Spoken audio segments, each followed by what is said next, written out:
أعوذ بالله من الشيطان الرجيم. بسم الله الرحمن الرحيم. قل هو الله أحد الله الصمد لم يلد ولم يولد ولم يكن له كفوا أحد. بسم الله الرحمن الرحيم. قل هو الله أحد الله الصمد لم يلد ولم يولد ولم يكن له كفوا أحد. بسم الله الرحمن الرحيم. قل هو الله أحد الله الصمد لم يلد ولم يولد ولم يكن له كفوا أحد. بسم الله الرحمن الرحيم. قل أعوذ برب الفلق من شر ما خلق ومن شر غاسق إذا وقب ومن شر النفثات في العقد ومن شر حاسد إذا حسد. بسم الله الرحمن الرحيم.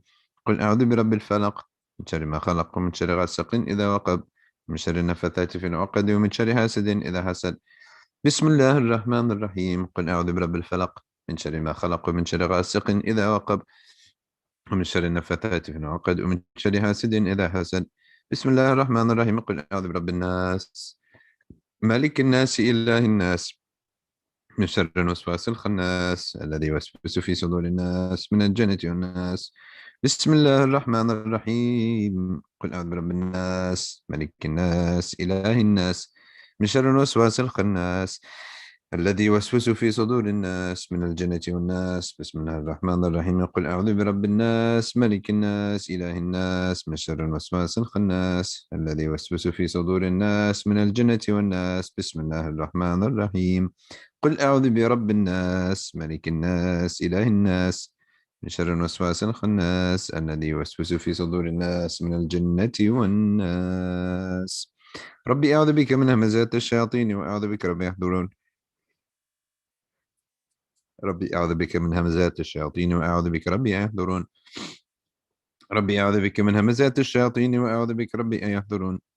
أفحسبتم أنما خلقناكم عبثا وأنكم إلينا لا ترجعون. فتعالى الله الملك الحق لا إله إلا هو رب العرش الكريم. من يدعو مع الله إلها آخر لا برهان له به فإنما حسابه عند ربه إنه لا يفلح الكافرون. وقل رب اغفر وارحم وأنت خير الراحمين. فسبحان الله حين تمسون وحين تصبحون وله الحمد في السماوات والأرض وعشيا وحين تظهرون. يخرج الحي من الميت ويخرج الميت من الحي ويحيي الأرض بعد موتها وكذلك تخرجون. أعوذ بالله السميع العليم من الشيطان الرجيم. أعوذ بالله السميع العليم من الشيطان الرجيم. أعوذ بالله السميع العليم من الشيطان الرجيم. لو أنزلنا هذا القرآن على جبل لرأيته خاشعا متصدعا من خشية الله وتلك الأمثال نضربها للناس لعلهم يتفكرون. هو الله الذي لا إله إلا هو عالم الغيب والشهادة هو الرحمن الرحيم. هو الله الذي لا إله إلا هو الملك القدوس السلام المؤمن المهيمن العزيز الجبار المتكبر سبحان الله عما يشركون. هو الله الخالق البارئ المصور له الأسماء الحسنى يسبح له ما في السماوات والأرض وهو العزيز الحكيم. سلام على نوح في العالمين إنا كذلك نجزي المحسنين إنه من عبادنا المؤمنين. أعوذ بكلمات الله التامات من شر ما خلق. أعوذ بكلمات الله التامات من شر ما خلق. أعوذ بكلمات الله التامات من شر ما خلق. بسم الله الذي لا يضر مع اسمه شيء في الأرض ولا في السماء وهو السميع العليم. بسم الله الذي لا يضر مع اسمه شيء في الأرض ولا في السماء وهو السميع العليم. بسم الله الذي لا يضر مع اسمه شيء في الأرض ولا في السماء وهو السميع العليم. اللهم إني أصبحت منك في نعمة وعافية وستر فأتمم نعمتك علي وعافيتك وسترك في الدنيا والآخرة. اللهم إني أصبحت منك في نعمة وعافية وستر فأتمم نعمتك علي وعافيتك وسترك في الدنيا والآخرة. اللهم إني أصبحت منك في نعمة وعافية وستر فأتمم نعمتك علي وعافيتك وسترك في الدنيا والآخرة. اللهم إني أصبحت أشهدك وأشهد حملة عرشك وملائكتك وجميع خلقك أنك أنت الله لا إله إلا أنت وحدك لا شريك لك وأن سيدنا محمدا عبدك ورسولك. اللهم إني أصبحت أشهدك وأشهد حملة عرشك وملائكتك وجميع خلقك أنك أنت الله لا إله إلا أنت وحدك لا شريك لك وأن سيدنا محمدا عبدك ورسولك. اللهم إني أصبحت أشهدك وأشهد حملة عرشك وملائكتك وجميع خلقك أنك أنت الله لا إله إلا أنت وحدك لا شريك لك وأن سيدنا محمدا عبدك ورسولك.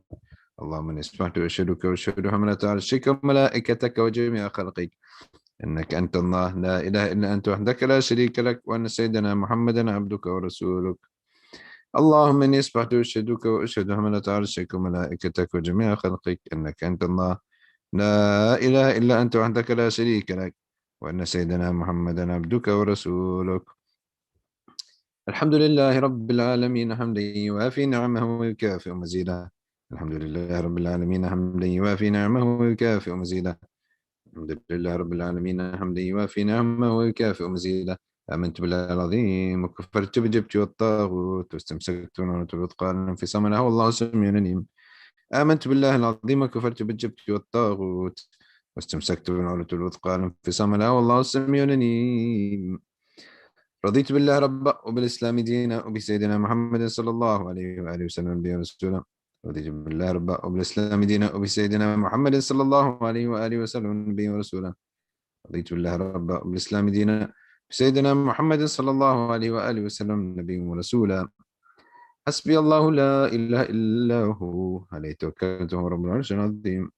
حسبي الله لا إله إلا هو عليه توكلت وهو رب العرش العظيم. حسبي الله لا إله إلا هو عليه توكلت وهو رب العرش العظيم. حسبي الله لا إله إلا هو عليه توكلت وهو رب العرش العظيم. حسبي الله لا إله إلا هو عليه توكلت وهو رب العرش العظيم. حسبي الله لا إله إلا هو عليه توكلت وهو رب العرش العظيم. حسبي الله لا إله إلا هو عليه توكلت وهو رب العرش العظيم. اللهم صل على سيدنا محمد وآله وصحبه وسلم. اللهم صل على سيدنا محمد وآله وصحبه وسلم. اللهم صل على سيدنا محمد وآله وصحبه وسلم. اللهم صل على سيدنا محمد وآله وصحبه وسلم. اللهم صل على سيدنا محمد وآله وصحبه وسلم. اللهم صل على سيدنا محمد وآله وصحبه وسلم. اللهم صل على سيدنا محمد وآله وصحبه وسلم. اللهم صل على سيدنا محمد وآله وصحبه وسلم. اللهم صل على سيدنا محمد وآله وصحبه وسلم. اللهم صل على سيدنا محمد وآله وصحبه وسلم. اللهم صل على سيدنا محمد وآله وصحبه وسلم. اللهم إني أسألك من فجاءة الخير وأعوذ بك من فجاءة الشر. اللهم أنت ربي لا إله إلا أنت خلقتني وأنا عبدك وأنا على عهدك ووعدك ما استطعت. أعوذ بك من شر ما صنعت أبوء لك بنعمتك علي وأبوء بذنبي فاغفر لي فإنه لا يغفر الذنوب إلا أنت. اللهم أنت ربي لا إله إلا أنت عليك توكلت وأنت رب العرش العظيم. ما شاء الله كان ما لم يشأ لم يكن ولا حول ولا قوة إلا بالله العلي العظيم. أعلم أن الله على كل شيء قدير وأن الله قد أحاط بكل شيء علما. اللهم إني أعوذ بك من شر نفسي ومن شر كل دابة أنت آخذ بناصيتها إن ربي على صراط مستقيم. يا حي يا قيوم برحمتك أستغيث ومن عذابك أستجير. أصلح لي شأني كله ولا تكلني إلى نفسي ولا إلى أحد من خلقك طرفة عين. اللهم إني أعوذ بك من الهم والحزن وأعوذ بك من العجز والكسل وأعوذ بك من الجبن والبخل وأعوذ بك من غلبة الدين وقهر الرجال. اللهم إني أسألك العافية في الدنيا والآخرة. اللهم إني أسألك العفو والعافية والمعافاة الدائمة في ديني ودنياي وأهلي ومالي. اللهم استر عوراتي وأمن روعاتي. اللهم احفظني من بين يدي ومن خلفي وعن يميني وعن شمالي ومن فوقي وأعوذ بعظمتك أن أغتال من تحتي. اللهم أنت خلقتني وأنت تهديني وأنت تطعمني وأنت تسقيني وأنت تميتني وأنت تحييني وأنت على كل شيء قدير. أصبحنا على فطرة الإسلام وعلى كلمة الإخلاص وعلى دين نبينا محمد صلى الله عليه وآله وسلم وعلى ملة أبينا إبراهيم حنيفا مسلما وما كان من المشركين. اللهم بك أصبحنا وبك أمسينا وبك نحيا وبك نموت وعليك نتوكل وإليك النشور. أصبحنا وأصبح الملك لله والحمد لله رب العالمين. اللهم إني أسألك خير هذا اليوم فتحه ونصره ونوره وبركته وهداه. اللهم إني أسألك خير هذا اليوم وخير ما فيه وخير ما قبله وخير ما بعده. أعوذ بك من شر هذا اليوم وشر ما فيه وشر ما قبله وشر ما بعده. اللهم ما أصبح بي من نعمة أو بأحد من خلقك فمنك وحدك لا شريك لك فلك الحمد ولك الشكر على ذلك. سبحان الله وبحمده عدد خلقه ورضا نفسه وزنة عرشه ومداد كلماته. سبحان الله بحمده عدد خلقه ورضا نفسه وزنة عرشه ومداد كلماته. سبحان الله بحمده عدد خلقه ورضا نفسه وزنة عرشه ومداد كلماته. سبحان الله العظيم وبحمده عدد خلقه ورضا نفسه وزنة عرشه ومداد كلماته. سبحان الله العظيم وبحمده عدد خلقه ورضا نفسه وزنة عرشه ومداد كلماته. سبحان الله العظيم وبحمده عدد خلقه ورضا نفسه وزنة عرشه ومداد كلماته. سبحان الله عدد ما خلق السماء، سبحان الله عدد ما خلق الأرض، سبحان الله عدد ما بين ذلك، سبحان الله عدد ما هو خالق. الحمد لله عدد ما خلق السماء، الحمد لله عدد ما خلق الأرض، الحمد لله عدد ما بين ذلك، الحمد لله عدد ما هو خالق. الحمد لله الله لا إله إلا الله عدد ما خلق السماء، لا إله إلا الله عدد ما خلق الأرض، لا إله إلا الله عدد ما بين ذلك، لا إله إلا الله عدد ما هو خالق. الله أكبر عدد ما خلق بالسماء، الله أكبر عدد ما خلق بالأرض، الله أكبر عدد ما بين ذلك، الله أكبر عدد ما هو خالق. لا حول ولا قوة إلا بالله العلي العظيم عدد ما خلق بالسماء، لا حول ولا قوة إلا بالله العلي العظيم عدد ما خلق بالأرض، لا حول ولا قوة إلا بالله العلي العظيم عدد ما بين ذلك، لا حول ولا قوة إلا بالله العلي العظيم عدد ما هو خالق. لا إله إلا الله وحده لا شريك له، له الملك وله الحمد يحيي ويميت وهو على كل شيء قدير عدد كل ذرة ألف مرة. لا إله إلا الله وحده لا شريك له، له الملك وله الحمد يحيي ويميت وهو على كل شيء قدير عدد كل ذرة ألف مرة. لا إله إلا الله وحده لا شريك له، له الملك وله الحمد يحيي ويميت وهو على كل شيء قدير عدد كل ذرة ألف مرة. اللهم صل وسلم على سيدنا محمد مفتاح باب رحمة الله، عظم ما في علم الله، صلاة وسلاما دائمين بدوام ملك الله، وعلى آله وصحبه عدد كل ذرة ألف مرة. اللهم صل وسلم على سيدنا محمد مفتاح باب رحمة الله، عظم ما في علم الله، صلاة وسلاما دائمين بدوام ملك الله، وعلى آله وصحبه عدد كل ذرة ألف مرة. اللهم صل وسلم على سيدنا محمد مفتاح باب رحمة الله، عدد ما في علم الله، صلاة وسلاما دائمين بدوام ملك الله، وعلى آله وصحبه عدد كل ذرة ألف مرة. أعوذ بالله من الشيطان الرجيم، بسم الله الرحمن الرحيم، ياسين والقرآن الحكيم إنك لمن المرسلين على صراط مستقيم، تنزيل العزيز الرحيم، لتنذر قوما ما أنذر آباؤهم فهم غافلون، لقد حق القول على أكثرهم فهم لا يؤمنون، إنا جعلنا في أعناقهم أغلالا فهي إلى الأذقان فهم مقمحون، وجعلنا من بين أيديهم سدا ومن خلفهم سدا فأغشيناهم فهم لا يبصرون، وسواء عليهم أأنذرتهم أم لم تنذرهم لا يؤمنون، إنما تنذر من اتبع الذكر وخشي الرحمن بالغيب فبشره بمغفرة وأجر كريم. إنا نحن نحيي الموتى ونكتب ما قدموا وآثارهم وكل شيء أحصيناه في إمام مبين. واضرب لهم مثلا أصحاب القرية إذ جاءها المرسلون إذ أرسلنا إليهم اثنين فكذبوهما فعززنا بثالث فقالوا إنا إليكم مرسلون، قالوا ما أنتم إلا بشر مثلنا وما أنزل الرحمن من شيء إن أنتم إلا تكذبون، قالوا ربنا يعلم إنا إليكم لمرسلون وما علينا إلا البلاغ المبين، قالوا إنا تطيرنا بكم لئن لم تنتهوا لنرجمنكم وليمسنكم منا عذاب أليم، قالوا طائركم معكم أئن ذكرتم بل أنتم قوم مسرفون. وجاء من أقصى المدينة رجل يسعى قال يا قوم اتبعوا المرسلين اتبعوا من لا يسألكم أجرا وهم مهتدون، وما لي لا أعبد الذي فطرني وإليه ترجعون، أتخذ من دونه آلهة إن يردن الرحمن بضر لا تغني عني شفاعتهم شيئا ولا ينقذون،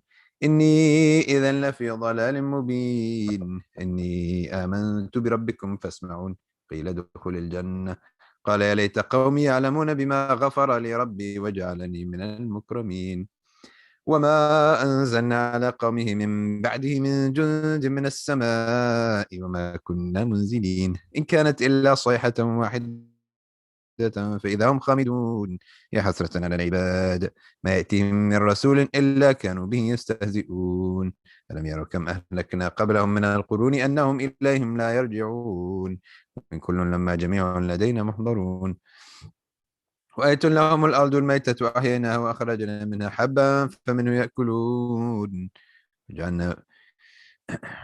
جعلنا فيها جنات من نخيل وأعناب وفجرنا فيها من العيون ليأكلوا من ثمره وما عملته أيديهم أفلا يشكرون سبحان الذي خلق الأزواج كلها مما تنبت الأرض من أنفسهم ومما لا يعلمون وآية لهم الليل نسلخ منه النهار فإذا هم مظلمون والشمس تجري لمستقر لها ذلك تقدير العزيز العليم والقمر قدرناه منازل حتى عاد كالعرجون القديم الشمس ينبغي لها أن تدرك القمر ولا الليل سابق النهار وكل في فلك يسبحون وآية لهم أن حملنا ذريتهم في الفلك المشحون وخلقنا لهم من مثله ما يركبون وإن نشأ نغرقهم فلا صريخ لهم ولا هم ينقذون إلا رحمة منا ومتاعا إلى حين وإذا قيل لهم اتقوا ما بين أيديكم وما خلفكم لعلكم ترحمون وما تأتيهم من آية من آيات ربهم إلا كانوا عنها معرضين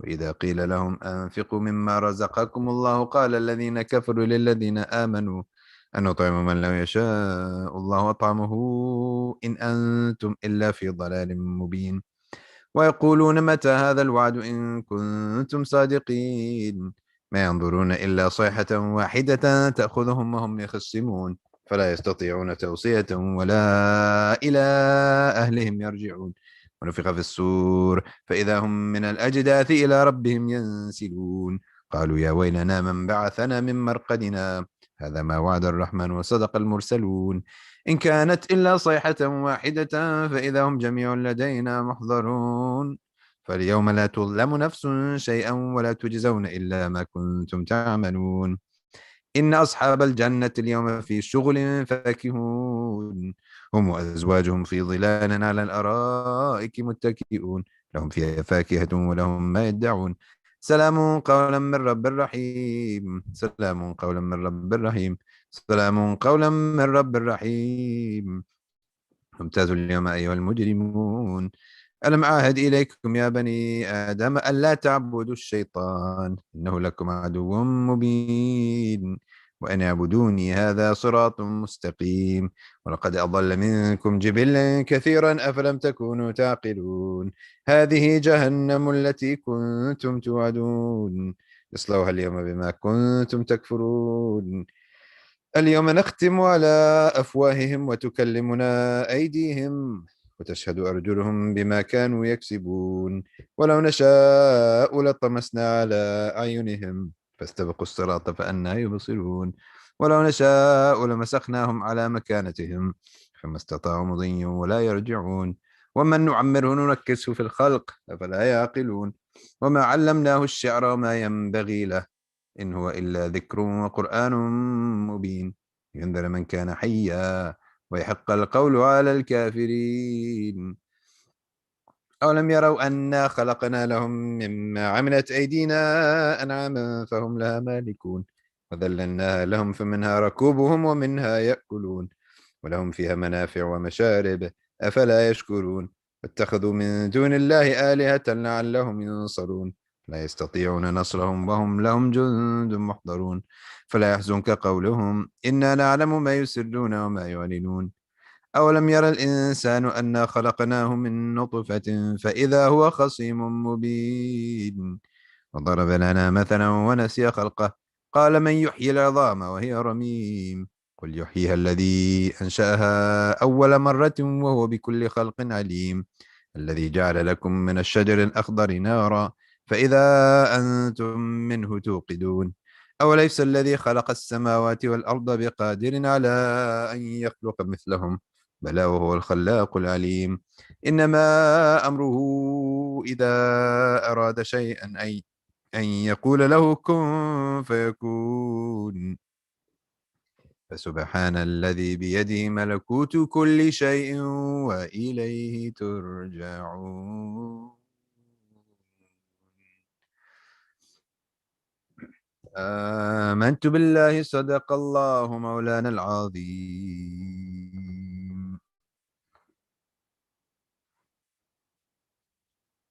اللهم إنا نستحفظك ونستودعك أدياننا وأبداننا وأنفسنا وأهلنا وأولادنا وأموالنا وكل شيء أعطيتنا اللهم اجعلنا وإياهم في كنفك وأمانك وعياذك من كل شيطان مريد وجبار عنيد وذي بغي وذي حسد من شر كل ذي شر إنك على كل شيء قدير. اللهم جملنا بالعافية والسلامة وحققنا بالتقوى والاستقامة وإن من موجبات الندامة إنك سميع الدعاء. اللهم اغفر لنا ولوالدينا وأولادنا ومشايخنا وإخواننا في الدين وأصحابنا ولمن أحبنا فيك ولمن أحسن إلينا والمؤمنين والمؤمنات والمسلمين والمسلمات يا رب العالمين. وصل اللهم على عبدك ورسولك سيدنا ومولانا محمد وعلى آله وصحبه وسلم وارزقنا كمال المتابعة له ظاهرا وباطنا في عافية وسلامة برحمتك يا أرحم الراحمين.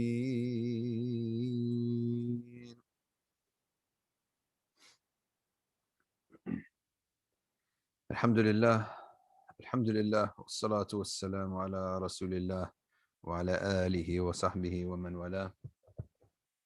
Welcome everybody to this talk after Fajr, in what is going to be Monday tomorrow, Tuesday the day after that, and the day after that will be Wednesday, which will pretty much be the wrap and the end of this amazing month of Ramadan, in which you really don't want to waste any more time. And when we talk about wasting time, we're not just talking about the nights. Don't forget that the period of time before Salat al-Maghrib is also a very, very special time. This is Sa'a al-Mubarakah, and most specifically, it's on Jum'ah, year-round. The time of Asr, between Asr and Maghrib, closer to Maghrib, that is the Sa'a Mubarakah. It's a really blessed hour that people should not take it for granted, and they should take advantage of it. On top of that,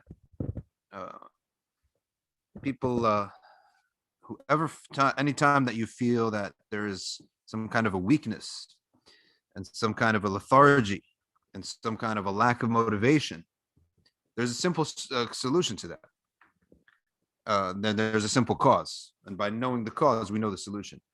Anytime that you start feeling a lack of motivation, a lack of energy, a little bit of a lethargy in the deen, or in your turning to Allah subhanahu wa ta'ala, or in whatever it is your goals are, the reason is oftentimes very simple for the common Muslim, for the average person, and that is, and when I say average person, I mean in their taqwa and their piety, they're in the average. They're not committing the major sins, and they're not also, they're in the middle, as most of us, just trying to survive and be regular Muslims. The answer is that there's too much lahwa. Lahw al-hadith al-lahw. That's the answer.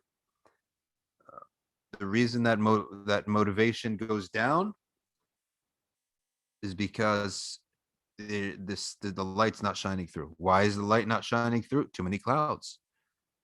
Simple answer. There's too many clouds. What are the clouds? The clouds are the halal things that are distractions. That's what the clouds are. If you just cut some of that stuff out. So for guys, I know that they get into sports. And in Ramadan, everything is great because they're just so focused on Ramadan because everyone else is focused. So we're carrying each other. We're focused because everyone else is focused. We're able to do all the ibadah because we're all doing it together, because we're all going. Right? Everyone in your contact list is going. So you're going too. Everyone in your contact, all your friends are there from all the way until 3 a.m. So you're there too, right? So when that's the case, you're being carried. But in Shawwal, what's going to happen is that real life is going to come back. Right? And when real life comes back, then sports comes back. I know the guys are into that. Some guys are into money. Unfortunately, you'd probably be better off being into, making money is a nice thing, but some people have this disease of addiction to money now, and it's not a good thing. But making money is a great thing for the ummah and for yourself, and it's halal. But some people have this addiction. People are going to be different things. Some parents are really into their kids and stuff. Some people get into movies, right, and TV and Netflix, and and on and on and on and on. And news, some people are newsies. They love the news. What's going to happen is these are clouds. These things will not be able to let you see clearly and think clearly. All people, in my opinion, are more similar than different. The only difference is our ability to hold our focus on something. The only difference between someone like yourself and some of the greats in the world of Islam, whether it's knowledge, whether it's like hadith, fiqh, or tasawwuf, the likes of the greats in these fields. Or we can go in the worldly fields, the likes of people like today. Who do we have as one of the Elon Musk is the name that's going around, even though I'm not a fan favorite of his, but before that you had people like Steve Jobs, and before that you had people like Bill Gates in the computer business. These are the greats of the dunya, right? Which is not necessarily an evil thing, but that's their field.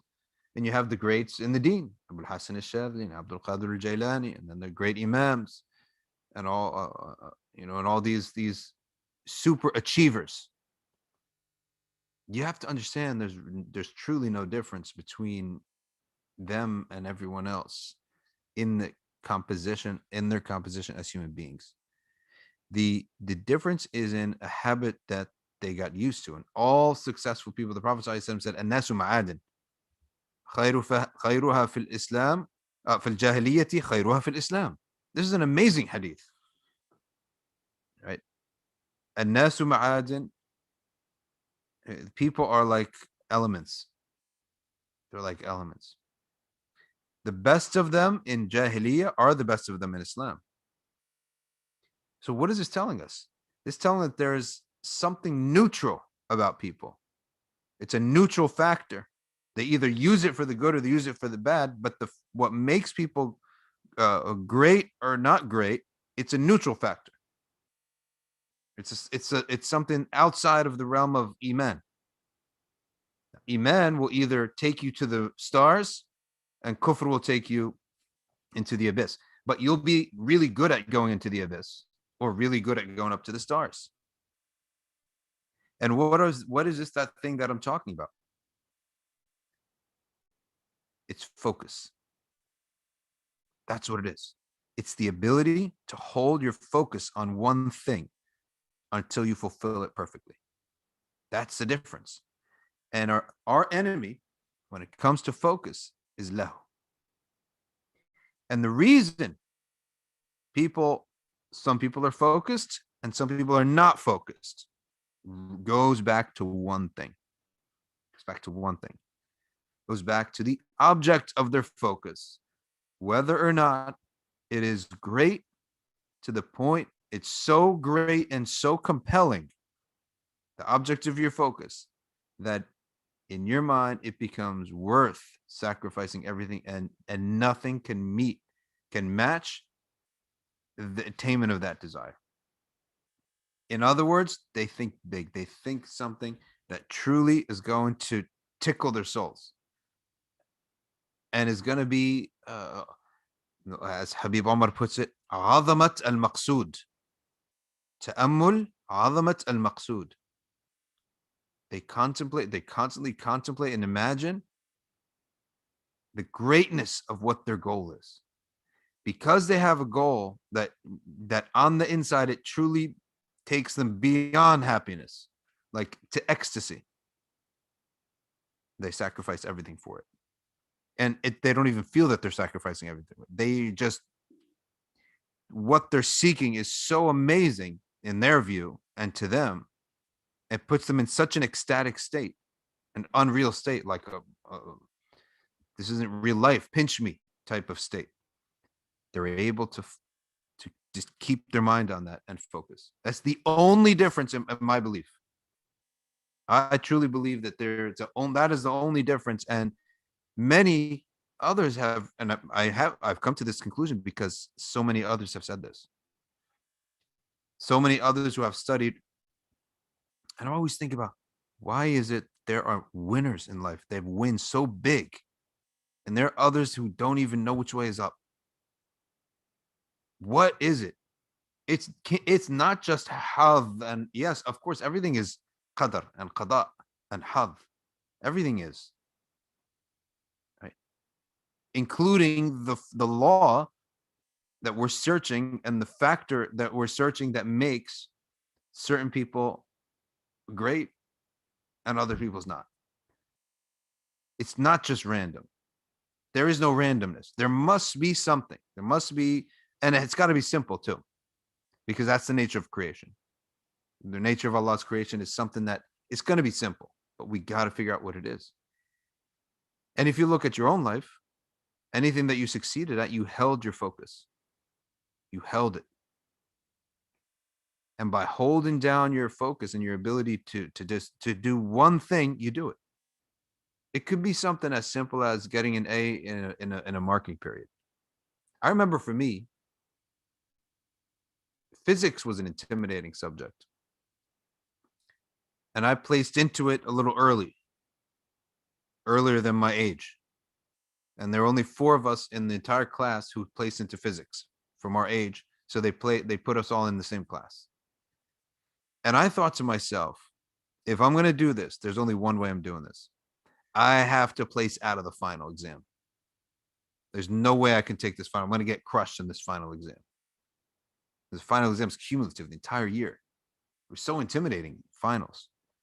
So the only way I can do this is, and the way you place out a final exam is you get A's in all 4 work papers. I got to do that. So it's the ability to hold a focus for a longer period of time, and all 4 of us did it. The 4 freshmen, we were so scared. That's why.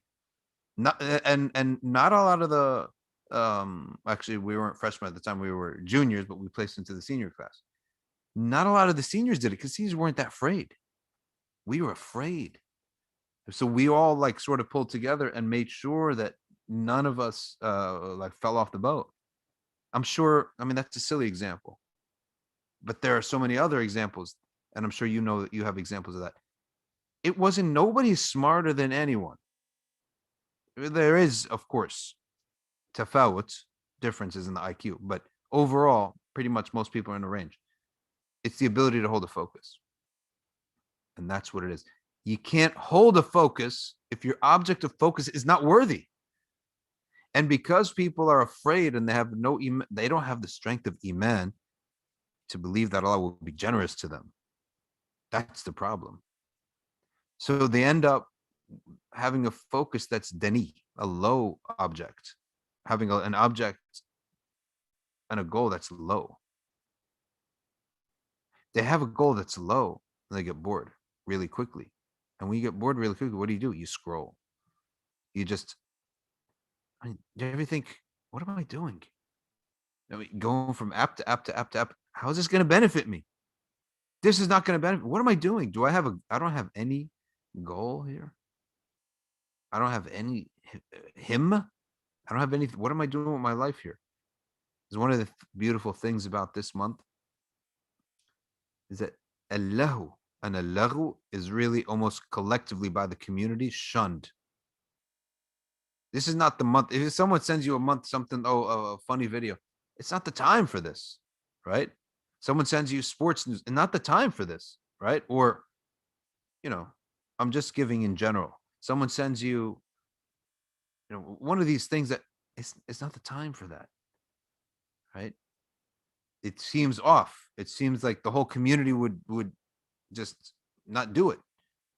And that's a beautiful thing, because once those things disappear from your radar, that your sky clears up. Your mind clears up. You can think.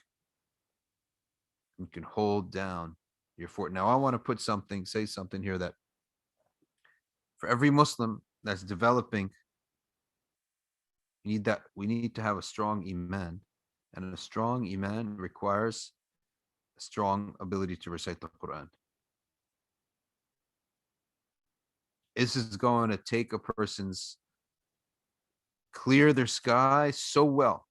It clears your heart from all the lahu and the laghu that you engage in, to the point that it stops being harmful to you. You got to be able to recite the Quran. Let me give you one quick rule of thumb. if you haven't learned how to recite, and learning how to recite is challenging, but it's the most rewarding thing. Is every person in the community must learn how to recite this, like properly. After you recite the learn letters, then you need to learn the rules. For example, whenever you see this right here, okay, a bit blurry, but you'll see it. You see this tilde in Spanish is called a tilde. That's what this shape is. Followed by a hamza. You have to hold that for 4 beats. This is med. It happens here again. This is a little waw with a tilde followed by a hamza. You have to hold it for 4 beats. This is med. Here it is again. This is an elif covered with a tilde followed by a hamza. You have to hold it for 4 beats. Sometimes it happens in the word. Sometimes it's 2 separate words, and sometimes it's down here. Okay. It's a sila. We call that a sila, connection. Right? This doesn't even look like a letter, but it's actually a letter. You treat that. That's called, this is med. You have to learn this thing. Why? Because when you get good at reciting the Quran, you can disappear in the Quran. And when you disappear, one of the results is that it really starts to polish off and remove all the nonsense that was in our mind that's distracting us.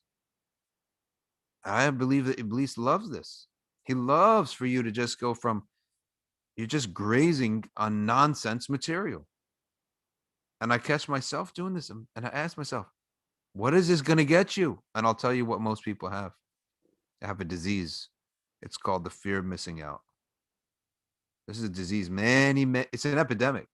This is one of the worst epidemics ever. And it causes people to do things that their mind knows that they don't want to do.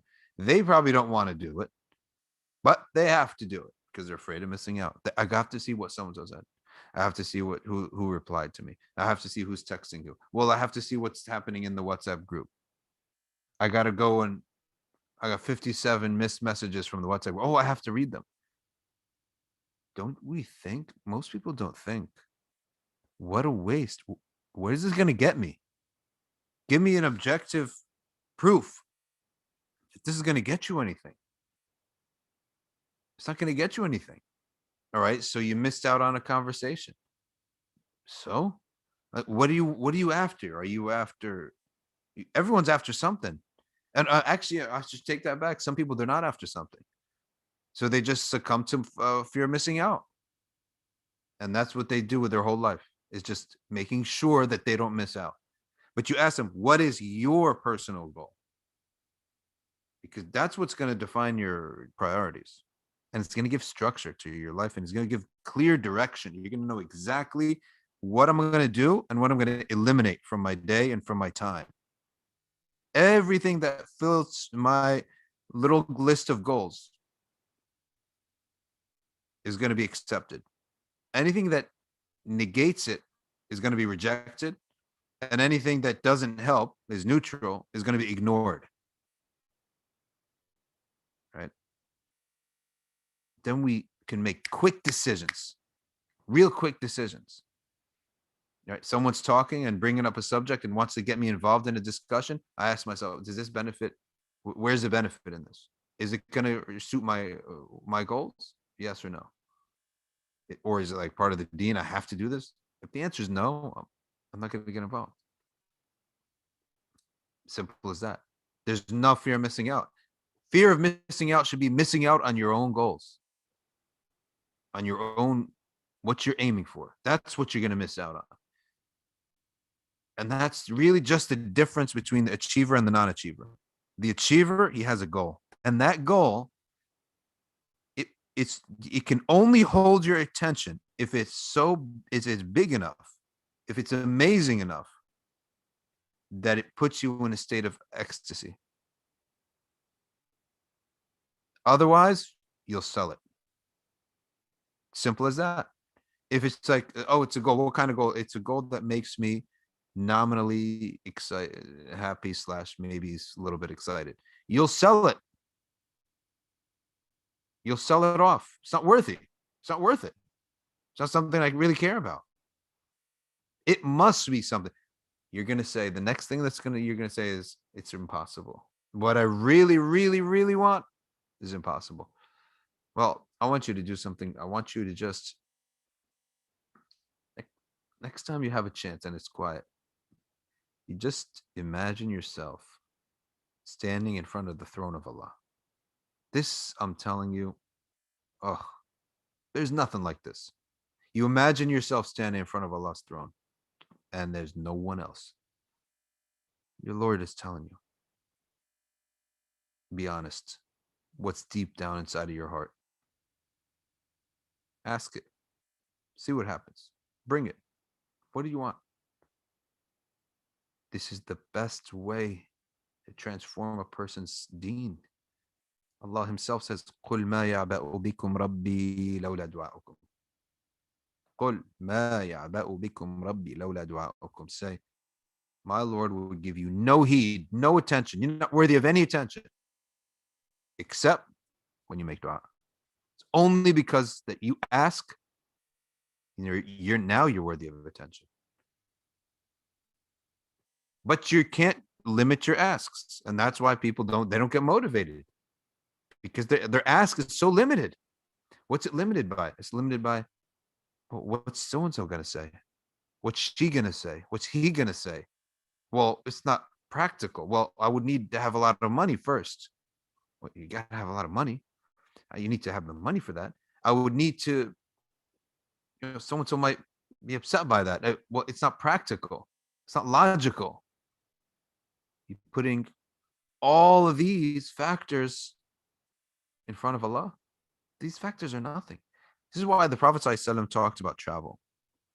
Because the society has an expectation from you. Your family has an expectation for you. Doesn't the Quran tell you, from your family, from your wives and your children is an enemy? What does it mean is an enemy? It means is a harm. They're not a harm, but from them, meaning some aspect of them is an enemy to you. And what is that way? Because they all view you in a certain way until you start viewing yourself in that way, and you start viewing that that's a limit, almost as if Allah Himself could not break this out. And there were many. One of the ulama was saying, we all say La ilaha illallah, but we don't act it. We say, اهدنا الصراط المستقيم صراط الذين أنعمت عليهم غير المغضوب عليهم ولا الضالين. Guide us to the path of the pious and those whom you blessed, the blessed, not those upon whom is your wrath and those who are astray. But we don't live like that. We imitate them. We imitate those who are astray. We watch the French fashions and we copy them. We copy everything about them. And we don't imitate the Salihin and the Awliya and the Sunan of the Nabiyyin. So we're saying one thing in Surah Al-Fatiha 17 times a day. We're actually living examples of the opposite. We want to do everything that they do, and we're not imitating the Salihin. But why in Surah Al-Fatiha you say, guide me to the path of those whom you blessed? Who did Allah bless? He blessed the prophets and then their companions and then the scholars and the Salihin, the Awliya and the Salihin. But we're not imitating them. Then we don't want to be like the path of those who are astray and those who are damned, and then we go and imitate them and we love them. So we're these walking contradictions. So we say, oh, Allah's capable of all things, but then when it really comes to really benefit yourself, we believe in all these limits. A goal, not having a goal, is why people can't hold their focus. And they just go from one thing to the next and waste of time. And then they become it's so easy for an advertiser to just mess with you. It's so easy for these companies. There are huge corporations and companies. All they want to do is take your attention. Think of all that entertainment. They want your attention. Because when they got your attention, they're going to sell you something, or they're going to transmit their belief to you. They want your attention. You think they're just entertaining you for the fun of it? No, there's got to be something to get out of you. At the bare minimum, it's $1. At the bare minimum, it's some money. If not, more insidious is that they're trying to pass on their beliefs to you, their morals to you, their philosophy of life. They want to pass it on to you.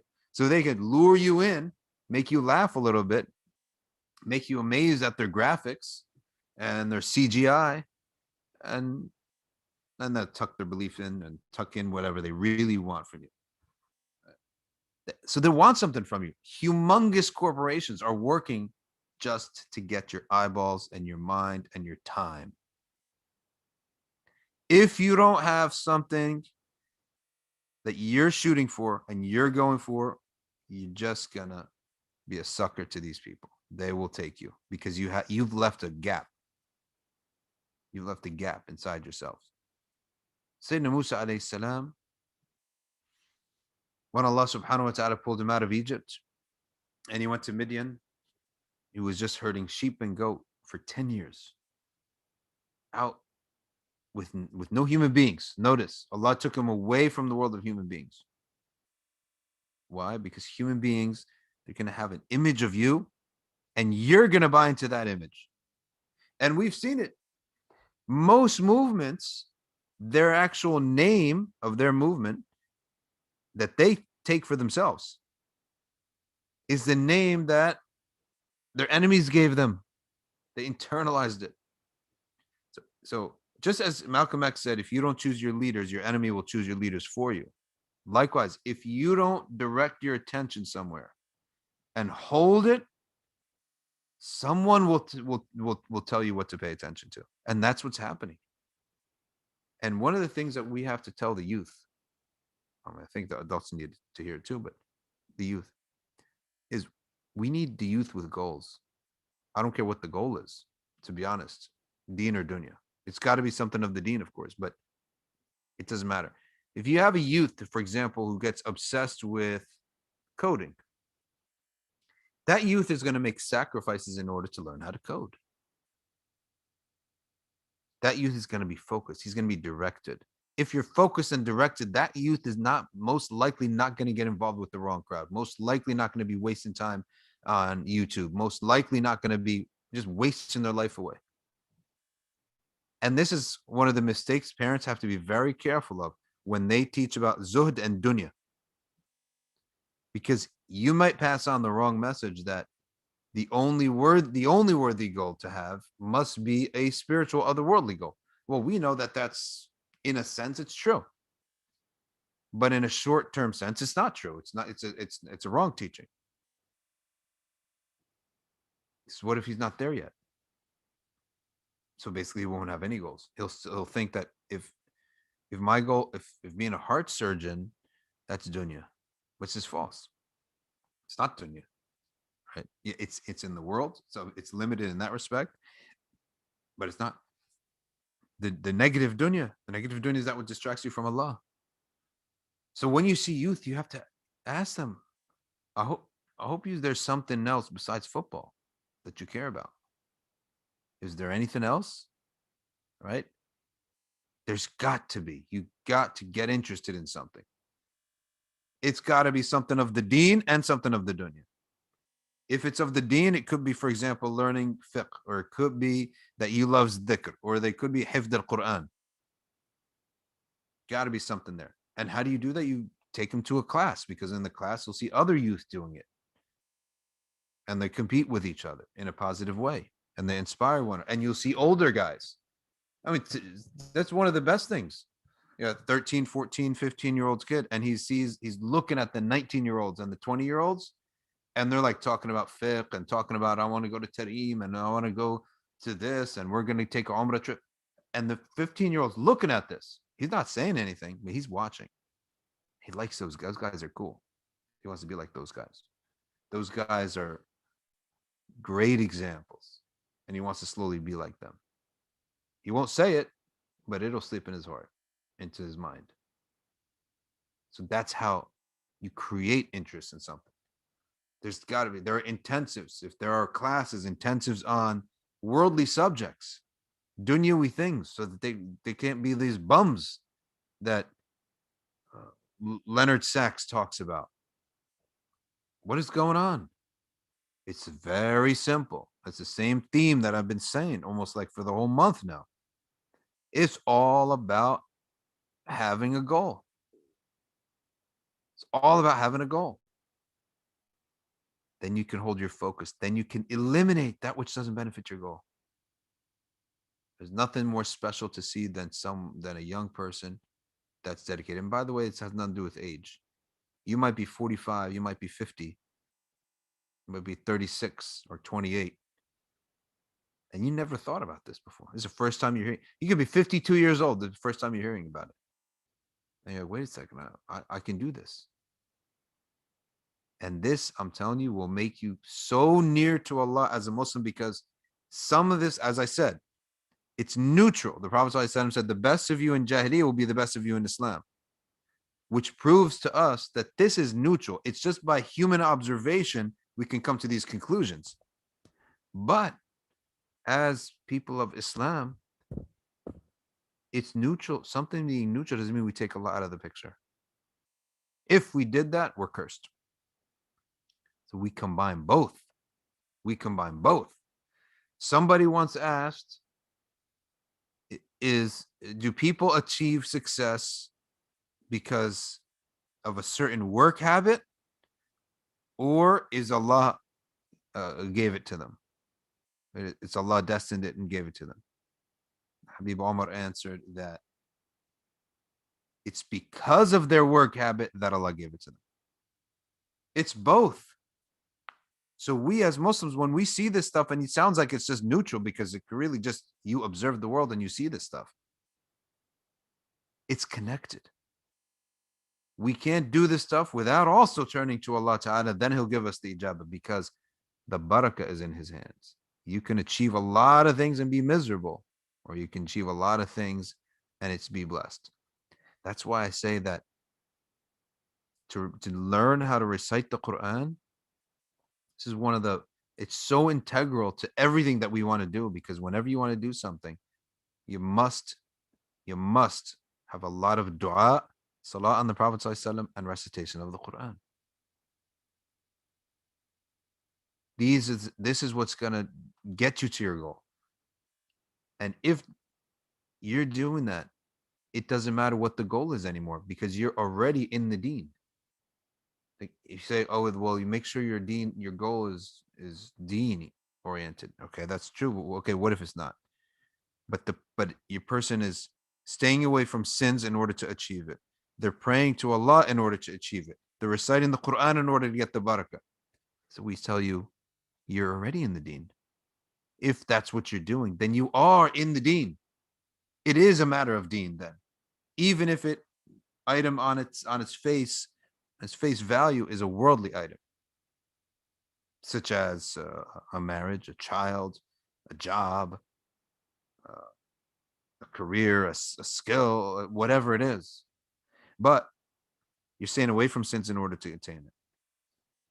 You're motivated to do that. You're reciting the Quran in order to attain it. You're making a lot of salat on the Prophet to attain it. You're fasting in order to. You're giving charity in order. You're doing all. How could we say this is dunya? You're in the deen, right? You're doing all this deeny behavior, which is amazing. So this is where, if you ever find yourself in a state where, and as some people complain to me, in Shawwal they get these blues, that it's gone, all the motivation is gone, all the people are gone, masjid's empty, there's none of that motivation anymore. Motivation is also because your goal. And if you don't have a goal that's worth living for and dying for, then you don't have anything to focus on. When you don't have something to focus on, all the corporations, they'll fill in that gap for you. Disney will fill that gap for you. Pixar will fill that gap for you. The NBA will fill that gap for you. The NFL will pick that gap for you. And you'll have fun in the moment that you're watching that stuff. And you'll be enjoying yourself in the moment that you're watching that stuff. And as soon as it's over, what the heck happened for 3 hours? What did I do with myself for 3 hours? What you did with yourself is that you left your brain empty. and someone came in and filled it for you. Back in the olden days, they didn't have this stuff. If you didn't have goals, you just sat there like a lump. You just went to work and you came back. That was it. At least you're just neutral. But now, YouTube will fill it for you. The latest craze that they're going to promote to you in their promoted videos. And you're going to get into that. And it'll be like, I remember, I don't know if you all saw this, ALS. It's a disease. It's a terrible disease.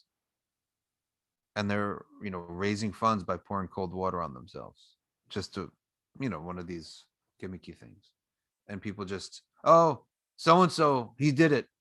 Like a celebrity, let's watch his video. Oh, so and so celebrity did it. And we all just watching people put cold water on themselves. What are we doing? I guarantee you winners aren't doing what we're doing. That's why they're winners. They're focused, and they're regular people. They're not focused because it's the right thing to do. They're focused because there is something out there that's going to make them so happy and ecstatic about their life that they're focused on it. So I hope what I've just said over the past half hour has been clear and it makes sense. And that when we find ourselves that we're sort of slow and heavy in the deen, it's because there's too much lahu and lahu. Eliminate the lahu and lahu, let alone the sins.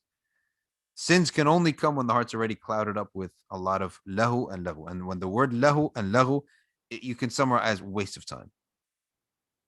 And lahu is that which is worse. Lahu should be that which should be canceled from a society. Lahu is like usually something bad. And lahu is just something that's distracting you. It's just a waste. Lahu. Something that distracts you from what's important. That's the definition of lahu. That which distracts you from what you should be doing. And lahu is something that has something bad in it. It should be canceled. Mulgha. That's where the word ilgha or mulgha comes from. That which should be canceled. So lahu is worse than lahu. And the difference is just the letter in the middle. But a lot of that, too much of that, is what causes people to have a lethargy and a laziness and no motivation. And now let's keep going back in the cause and effect chain here. Why are we even listening to this lahu and lahu? Is because we're empty. We lack a goal and a purpose. Well, how do I get a goal and a purpose? It's very simple. What moves you? Go deep into your emotions. What makes you happy? That's what's your goal going to be. Hopefully what makes you happy is something moral and legitimate, so that you could just be like a normal person. Something moral and legitimate. If it is, then that's what's going to be your savior. Allah subhanahu wa ta'ala says, وَيُنَجِّ اللَّهُ الَّذِينَ اتَّقَوْا بِمَفَازَتِهِمْ. Allah saves the people of piety by their rewards. What is a reward other than something that makes you happy on the inside?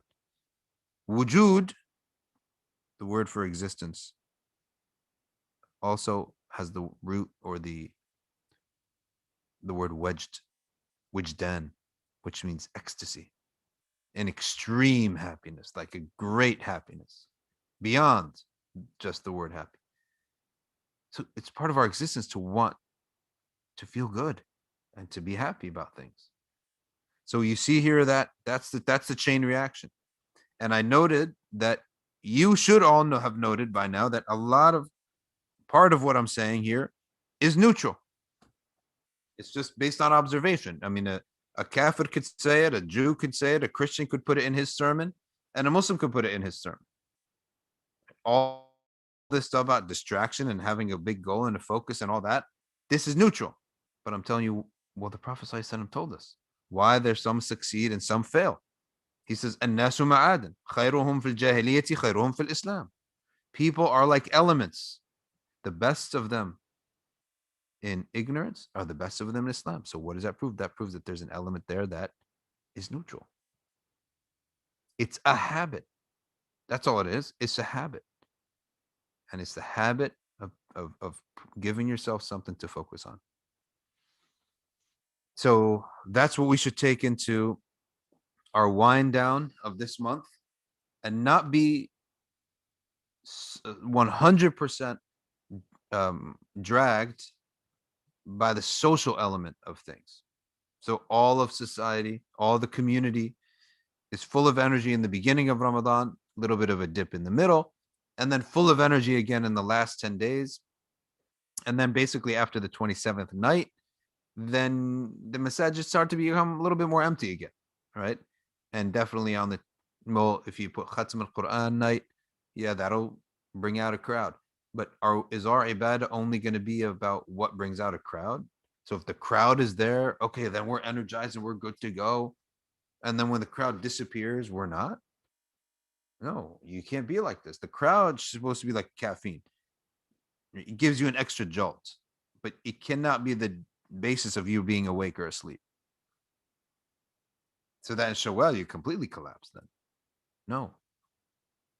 So hopefully what I've said, it makes sense and is a remedy to that. All right. With that, I'll stop here and let's check out the live chat.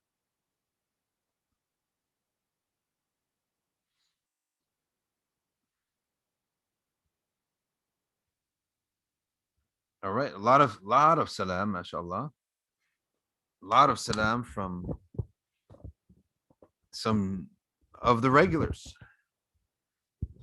such as Aisha Mukhtar, G Spice 71, Sir Fraz, Mr. JH, Nafiz, Double A, Falak, Kenza, Aisha, Suhaib, Harris, Diana, Samreen. Uh, Double A says, "Is your health okay?" Alhamdulillah. Alhamdulillah. It's very good. Even though we're fully switched now, we're fully nocturnalized, completely nocturnal creatures now. But that'll change by next week. Suhaib, Imran, Asma, Mushtaq, Nadia Pranik, Nazli, Iqbal. All right, we got a question here from Kinza, or a comment. Focus is also a skill being attacked from all angles. We are so distracted, it takes serious and conscious effort. It totally does. One way to do it is by saying, treat this body like a dog. Like, you're going to sit here, your body, and you're not going to move for 2 hours. And you're going to do this. And I looked into the difference of why is it that the Chinese and the Indian kids are creaming everybody at school. Of course, I really do believe also that they do go to an excess and they don't have social skills. You don't want that for your kids either, or for yourself. But there's one thing that I notice that they do is that when they sit for a study session, it's way longer than your average person. That's the only difference. So they're not born with any more intelligence than anybody else. They just study longer. And when you do that, and when you spend 2 and 3 and 4 hours on something, you're gonna get good at it. At-tikrar yu'allim al-humar. Repetition even teaches a donkey. So if there's a chapter 7 test, and you spend an hour studying for it, and you call that studying, well, Patel spent 4 hours on it.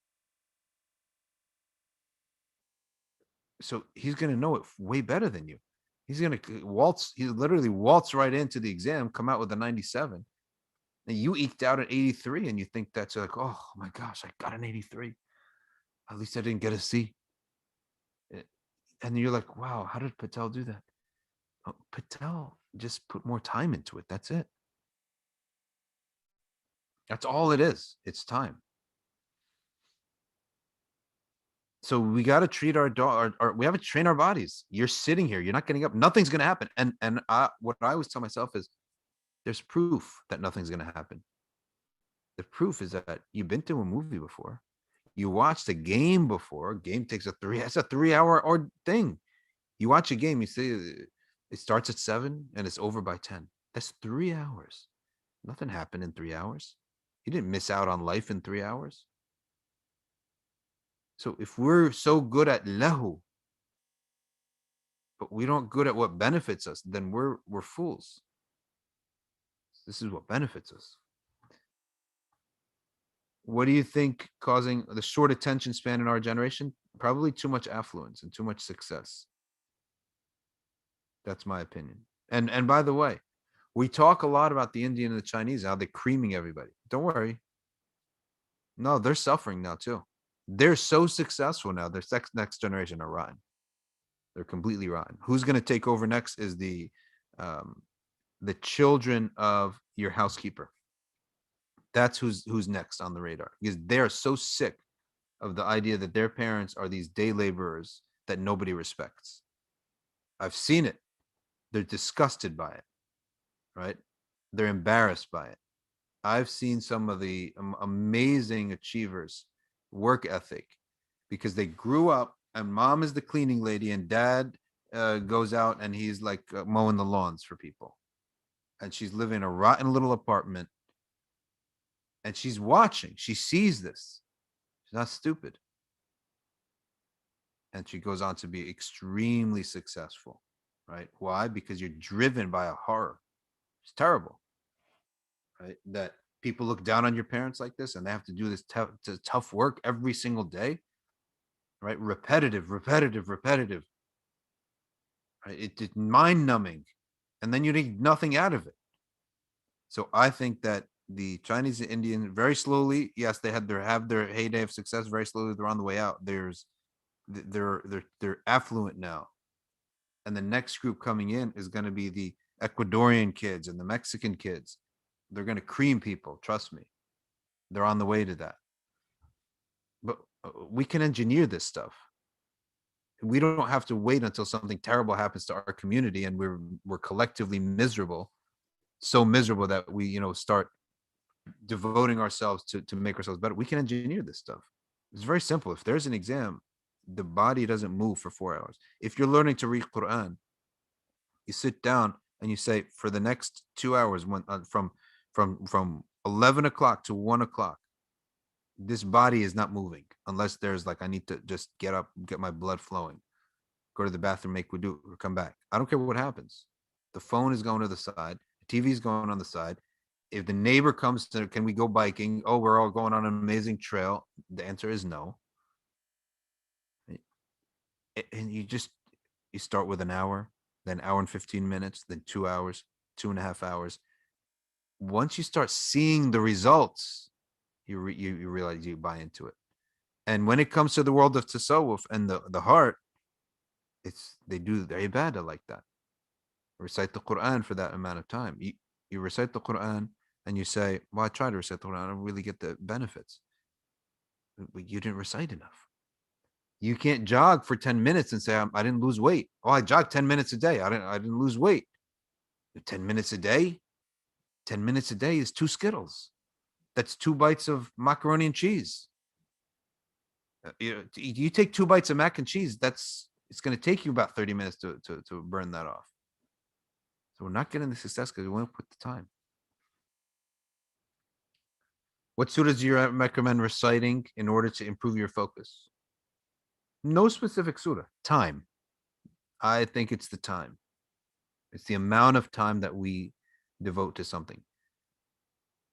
And we're walking contradictions because our bodies know how to sit very well to watch a movie, which may take you 2 hours.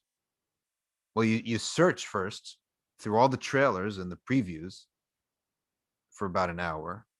You select one, and let's go make some popcorn, right? Uh, let's go make a drink. And you set the table. Then you watch the stupid thing for 2 hours. So 3 hours went by. What happened? The world didn't pass you by. Nothing happened, right? So why are you so afraid? Right? So our mind creates these excuses, but we're walking contradictions because we're very good at doing it when it's lahu.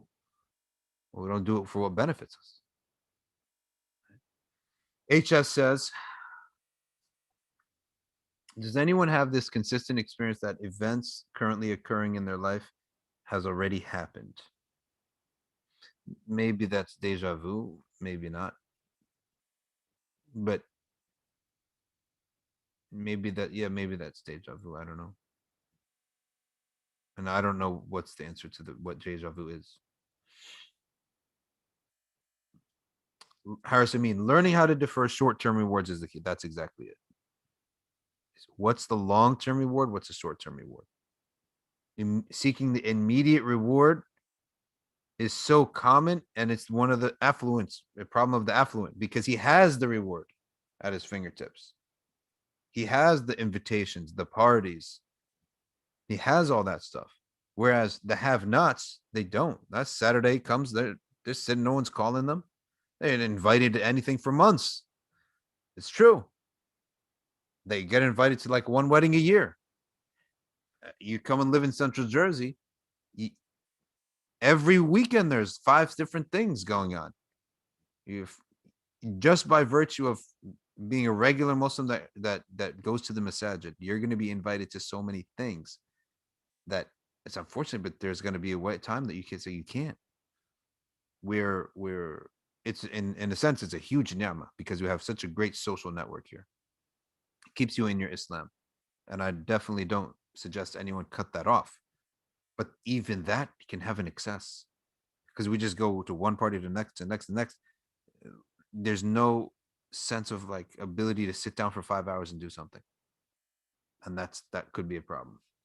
Abu Iman says, "Can you please offer nasihah for those experience increased fitan in life? Check the purity of your wealth. Fitan tends to oftentimes be a result of uquq al-walidain and al-mal al-haram. So maybe somewhere in the past there was wealth that was forbidden, or there was uh, parents that were offended, or other people who were harmed, and their dua is catching up with a person. So now they're trying to become pious, but there are all these calamities coming up. Yeah, that's Allah Ta'ala. He lifts these things up so that you can recognize them and fix their problem, and then you're purified of it. Just like when you try to clean a house, it naturally gets dirtier before it gets cleaner, right? So you move the couch to vacuum, you discover all this dust comes up in the air once you move the couch, right? So likewise, once this person starts to try to become pious, all of a sudden all their past garbage comes up because that's the only way to clean it out. It gets going to get dirtier before it gets cleaner. Hamza Aziz says,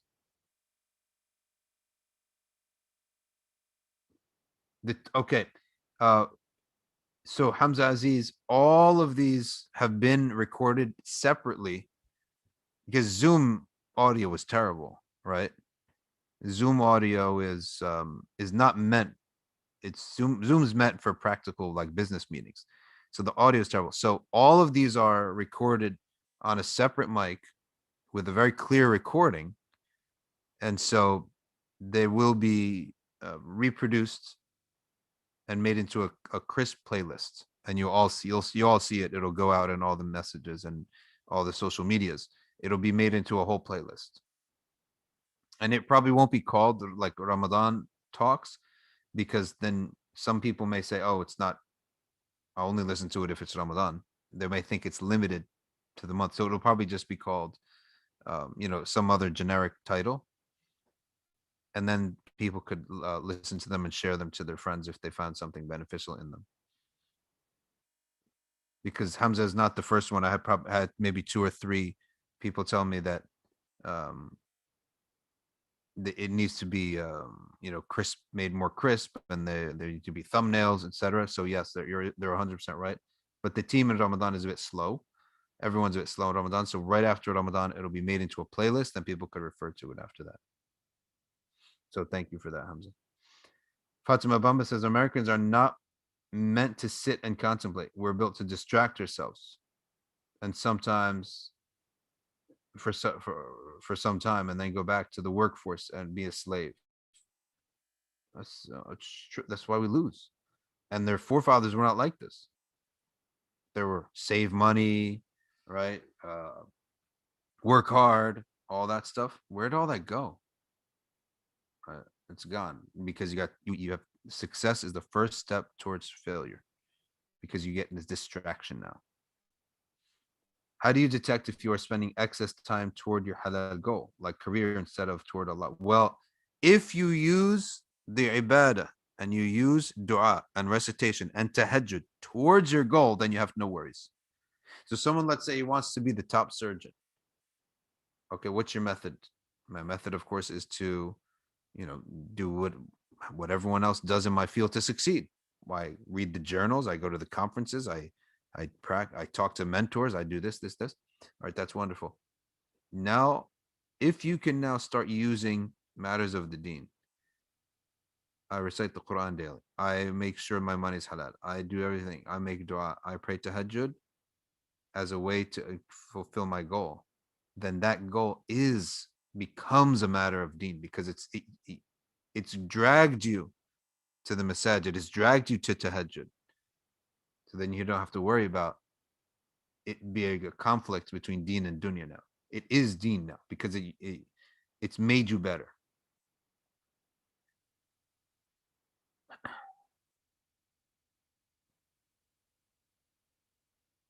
All right. Personal question here. What made you want to become an imam? There was an Egyptian scholar. He had a state. He wasn't just a normal scholar. He had a state. When I say he had a state, it means he had a hat. He was different. Anytime he was alone, he'd be mumbling the Quran under his breath. There was something about him special. There was a spark, and I could feel that spark. Right, I could feel it, and I was maybe 13, 14. I said, "That's what I'm going to do." That was it. There was no looking back. But then there was again, of course, others, but it was always that the people had a spark to them. It's people. It's people who you want to be like them when you grow up. That's what it is, and it's because in their presence you felt some kind of a special spark. That's why I always say, don't. People ask, "What do you want to do when you grow up? What do you want to major in?" These are terrible questions. It's completely abstract. When there's a youth, you should say, "Who do you want to be like when you grow up?" Because we can relate to human beings.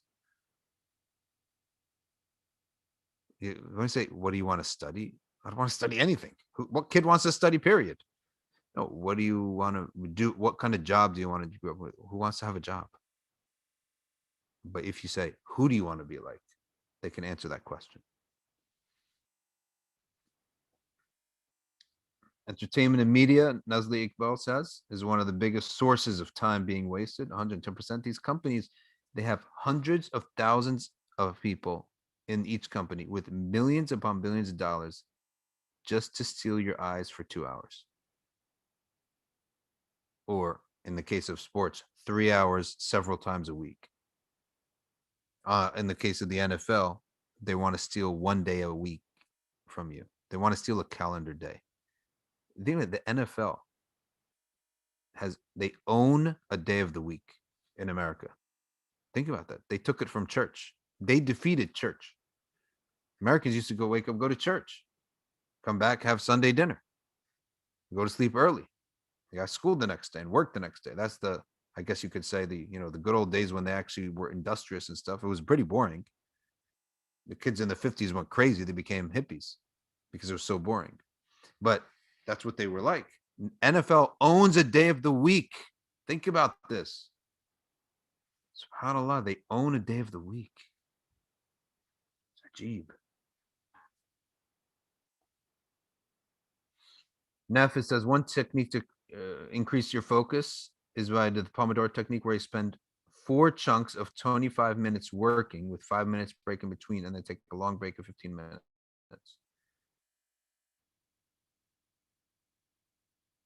Productivity shoots up.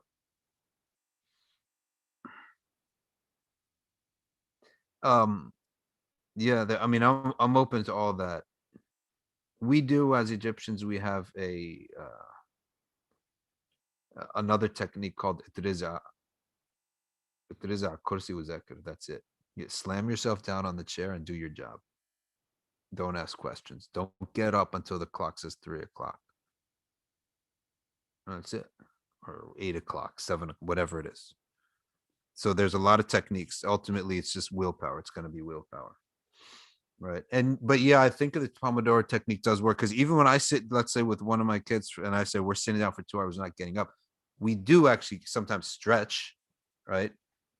For like literally like 5. So maybe like without realizing it, we did do the Pomodoro technique, something similar to that, because you don't want it to be miserable either, right? Who wants to be miserable? You don't be miserable. So sometimes you get up for 5 minutes, like 2 minutes, right? When the time, but sometimes we go like 90 minutes. If the fath is there, if the energy is there, go for 90 minutes. We don't get up. We're just in a groove. So you go for it. In your groove, you're in a groove, you're in a groove. Sister Nazi wants me to do a parenting talk. I will, when a couple of my teenagers, or I don't know, only one teenager, but when they are upright, decent kids, and I can know that my theory works. I don't want to experiment on anyone else. I don't know if my theory works or not. Let's see. Right? Because you might have like one of your kids, something terrible, they go sideways. They went sideways maybe because one of your something in your technique made them sideways. And unfortunately, some of people, they had to learn the hard way. Maybe they were too zealous, too tough on something, or too loose. The proof is in the pudding. So that's why I feel like if you're going to do a parenting workshop, I need to hear from the guy who raised 5 kids. Right? I don't even care if you're a scholar or not. If you raise 5 kids and they're all like, let's say, upright, and they have a job and they got married, and they're, good examples. But most importantly is you didn't have a screw up. Because this is what I believe. Exceptional kids is from Allah. But screw ups is from you. And Allah knows best. Right? But Allah doesn't play tricks on people. He doesn't play games with people. Let's say the son of Nuh, Sayyidina Nuh, right? Didn't Sayyidina Nuh, he had 3 sons, he had 4 sons, 3 of them rode the ship, and 1 refused to ride the ship, right? So you say, well, how could Sayyidina Nuh not have a Persian parent? Look what the Quran says. وَامْرَأَةَ نُوحٍ وَامْرَأَةَ لُوطٍ كَانَتَا تَحْتَ عَبْدَيْنِ صَالِحَيْنِ مِنْ عِبَادِنَا فَخَانَتَاهُمَا. The wife of Nuh is the reason. So she was the screw up, and she got her son to be a screw up. So when I want to look at somebody, I want to see 0 screw ups. And it happens. A lot of families, all the kids are fine. Maybe none of them are exceptional. I don't care about exceptional. Exceptional is from Allah.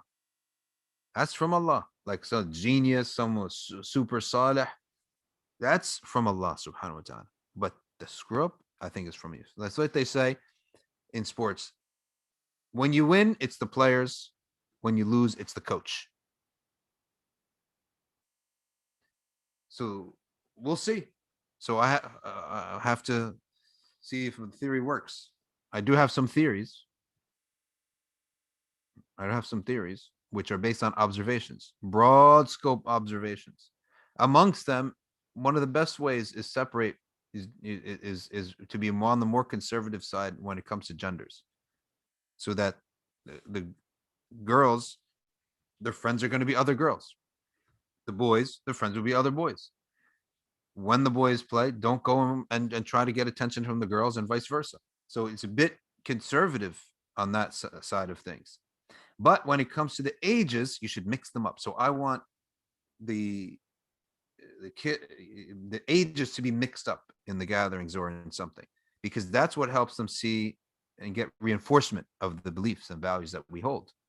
So when the 13-year-old sees a 19-year-old, and the 19-year-old sees a 35-year-old, and the 35-year-old sees a 70-year-old, we know where we're going in life. It gives you stability. It gives you, and also gives you someone that you can ask for advice. And it makes you hear their conversation, and you start to transmit. They transmit their politics, they transmit their beliefs, they transmit history, they transmit other things.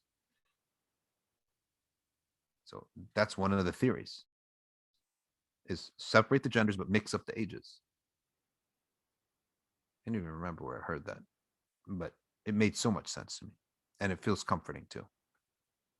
That's one of the theories.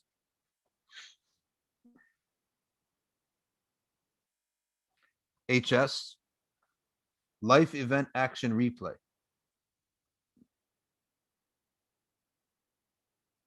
Lawh Mahfuz recording playing in the current present tense. Does this tell us something of our spiritual state? Allahu Alam. I don't know. I never had something like that, so you may want to ask some specialists. Niqabi says, any tips for someone who is struggling to become fluent in recitation? Listening.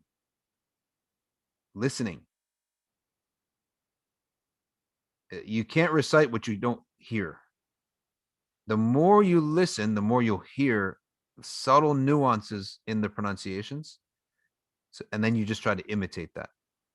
So listening, believe it or not, you can't recite what you can't hear. So listen as much as you can.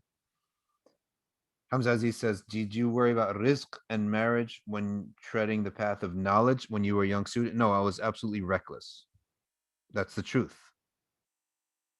Because I believe in thinking. Thinking causes hesitation. And so I can't advise people to do that, but that's just what I think all of us in this field were. Myself, Sheikh Yahya at the same time we came up together at the same time, different coasts, but we ended up in Virginia together, we ended up in Yemen together, ended up back in the East Coast together, and we were both, I would say, reckless when it comes to this. We're doing this means we're doing it, and we'll find a way to make it happen. Many people, went that path and didn't find. You didn't have the same um, ability to manage these things, but it was pretty reckless. But one of the things that I want to do is try to create an economy where it's something that through organization like Safina Society, a scholar could come in, and there's a path for them to earn a living, and a good living at that too, right? Where the organization has in like not just an endowment, but it has an income, a revenue source, and then the scholar becomes essentially, when he starts contributing to that, he can become like a partner almost, right? And then it could be something that is worth their time financially, and the parents could say, "Oh, look at that imam. He's driving that car and living in a house like everybody else, right? Like everybody else. There's not much difference between him and the other people." Then they could say, "Okay, you can go down this route." Right? Because we see that. But it can't be just Safina side. It's got to be several organizations that create a track for the, like, why is it that you can be an accountant and there's a predictable track and a predictable income, but to be an imam, you don't have that. You can be a dentist, there's a predictable education, predictable track, predictable income. So this is one of the things that is, one of the things that we're actually in the process of achieving it, believe it or not. We're in the process of achieving it, where you study, there's going to be a job waiting for you. In that job, there's expectations. You need to produce. Now, once you produce, some of that is in fact, it's you're part of an economy now. And then there's going to be, revenue stream that you now have access to for yourself to live off. So that's basically, one of the things that we're doing, and we're getting there by the fadl of Allah subhanahu wa ta'ala. But the truth of it, for Hamza's question, was that it was essentially refusing to think, because I knew that if you think too much about something, you won't do it.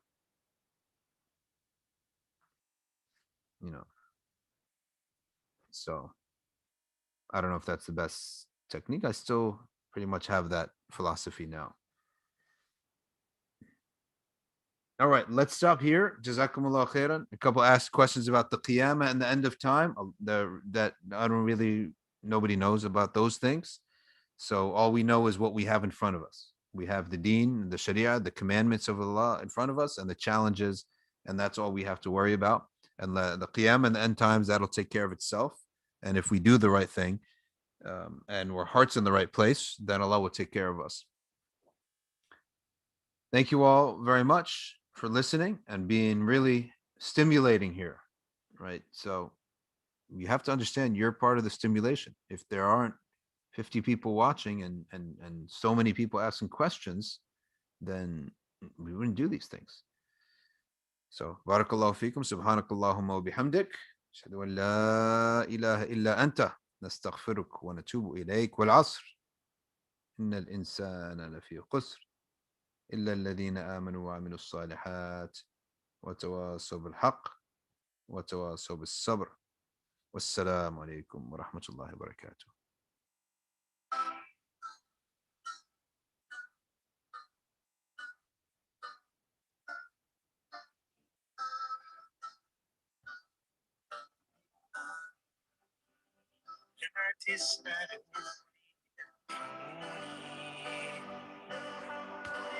تكرار السؤال تلك سنين مرت مني نعيب زمننا وما في العين سوانا ونهجو ذا الزمان لغير ذنب ولو نطق الزمان لنا هجانا هجانا ربي أنت القريب لا لا محارب من بعيد يا ربي بطشهم شديد آذوني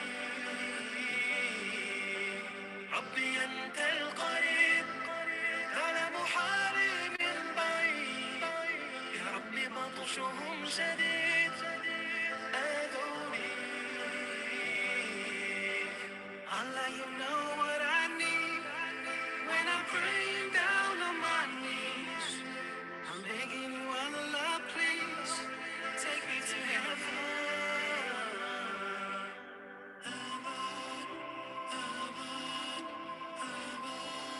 Please.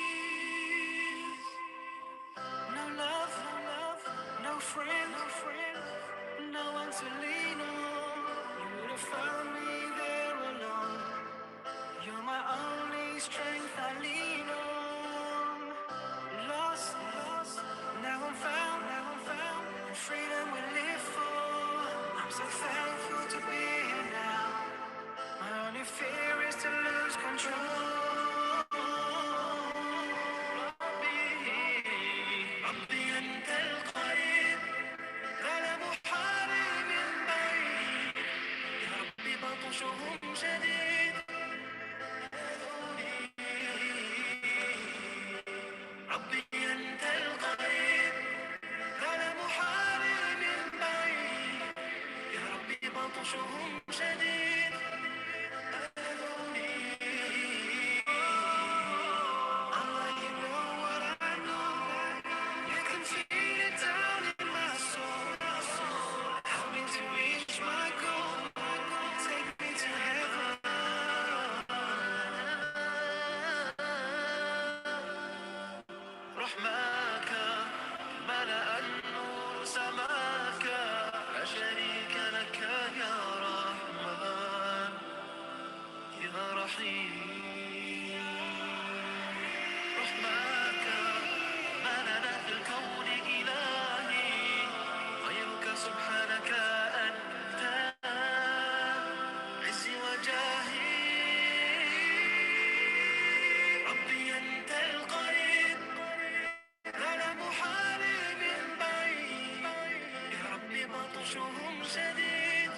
my